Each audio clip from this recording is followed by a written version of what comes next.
பையன் கல்யாணம் பண்ணிக்கிற பொண்ணை ஒரு அப்பா எப்படி ஒரு பொண்ணை பார்த்துப்பாரோ அப்படி ஃபீல் பண்ணிட்டாங்க. அதே மாதிரி ஒரு பொண்ணு கல்யாணம் பண்ணிக்கிற பையனை தன்னோட தகப்பனை எப்படி பார்ப்பாங்களோ அந்த மாதிரி பார்த்தா வாழ்க்கை நல்லா இருக்கும்னு நினைக்கிறேன்.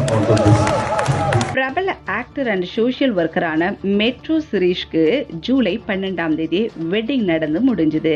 இவங்க கல்யாணத்துல பல சினிமா செலிபிரிட்டிஸ் கலந்துருக்கிறாங்க.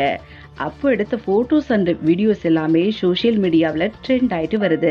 ஸ்பெஷலா நடிகர் சிம்பு நேர்ல போய் வாழ்த்துக்கள் சொல்லி கப்பிள்ஸ் 2 பேருக்குமே அட்வைஸ் பண்ணி இருக்கிறாரு. மெட்ரோ சிரீஷ்ன்றது அவரோட ஒரிஜினல் நேம் இல்ல.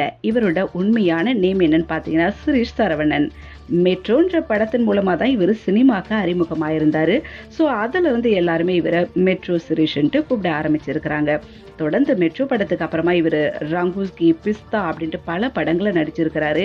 இப்போ கூட ரீசெண்டா ப்ளூன் மணி அப்படின்ற ஒரு படத்துல கூட இவர் நடிச்சிருந்தாரு. இவர் ஒரு ஆக்டரா மட்டும் இல்லாம கொரோனா காலகட்டத்தில இருந்து ஒரு சோஷியல் ஒர்க்கராகவும் இருந்துட்டு இருக்கிறாரு. இந்நிலையில ஜூலை 12ஆம் தேதி இவரோட ரொம்ப நாள் லவரான ஷாஷனாவை இவர் மேரேஜ் பண்ணியிருக்கிறாரு. இவங்க மேரேஜ் ஃப்ரெண்ட்ஸ் அண்ட் ஃபேமிலி மத்தியில செம்ம கிராண்டா நடந்து முடிஞ்சிருக்கு.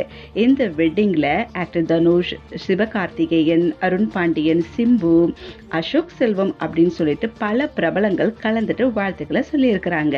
ஸ்பெஷலா இவர் வெட்டிங்ல சிம்பு ஒரு சில விஷயங்களை பேசி இருக்கிறாரு. என்னன்னு பாத்தீங்கன்னா, ஒரு பொண்ணு தன்னோட ஹஸ்பண்டை தன்னோட அப்பாவை பார்க்குற மாதிரி மரியாதை கொடுத்து நடந்துக்கணும். அதே மாதிரி ஒரு பையன் ஒரு அப்பா ஒரு பொண்ணை எப்படி பார்த்துக்குவாரோ அப்படியே தன்னுடைய மனைவியை பார்த்துக்கணும். இப்படி இருந்தாதான் வாழ்க்கை சிறப்பாக இருக்கும் அப்படின்ட்டு சொல்லி கப்பிள் 2 பேருக்குமே வாழ்த்துக்களையும் அட்வைஸையும் பண்ணிட்டு போயிருக்கிறாரு. இப்படி நிறைய விஷயங்களை நான் அப்பப்போ சொல்றதுக்கு வர அதுக்கு நீங்கள் எங்களோட கிரானிக்கல்ஸ் தமிழோட இணைந்திருங்கள்.